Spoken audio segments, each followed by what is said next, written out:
Let me ask you about Afghanistan. There's talk that there are talks going on behind the scenes between your party and the government and the other parties to try and find a common solution to a position on the Afghanistan mission. Is that true? Are there talks going on? No, I'm not aware of anything of this kind with the official opposition. But our position is so clear. We didn't change our mind. The Prime Minister is always flip-flopping on such an issue. It's so sad to see. But the position of the Liberal Party, as you know, since last February, has been very clear. We want the government to notify NATO and the government of Afghanistan that the combat mission in Kandahar that Canada has today will stop in February 2009. It should be said now to facilitate the replacement, and on this premise to discuss about what Canada may do else than the combat mission.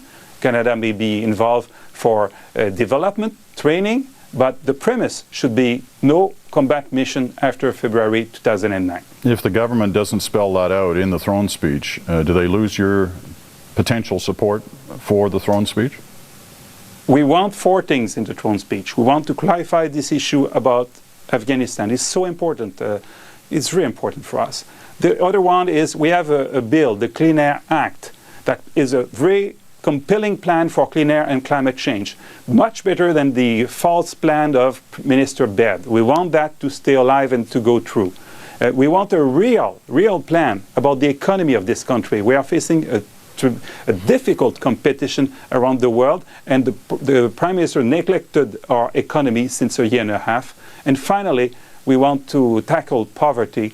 We want to help the people in need, and the government must come with something credible about that. Otherwise, if we don't have these four priorities, let me tell you that we'll not be able to support this throne speech. And if it is an election, we'll be ready. We want this parliament to work. We want the parliament to work.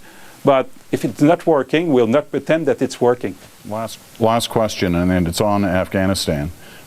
Still, why did you answer that question last week when you were asked, why have you not gone yourself to Afghanistan? You said, well, you've had a lot of other invitations over the summer across the country, and you haven't gone to Afghanistan. And I guess the question that some people are wondering is, if you're willing to bring the government down over the Afghanistan position, why haven't you gone there to yourself get a sense of the situation on the ground? And it's, you know, in truth, it's not just you. A lot of other MPs and other opposition leaders haven't been as well. When you look at other countries, the US, Britain, the Dutch, who are facing a big vote, parliamentary delegations go there a lot. Why have you personally not gone to Afghanistan? I will do my best to go, Peter, but in all fairness, you cannot dispute that I did a lot since I am a leader in order to travel everywhere in Canada. But I understand that this is the issue that you say is crucial, and yes, you want the government to take a particular stand, and yet you haven't been there. I will do my best to go there. All right, we'll leave it at that.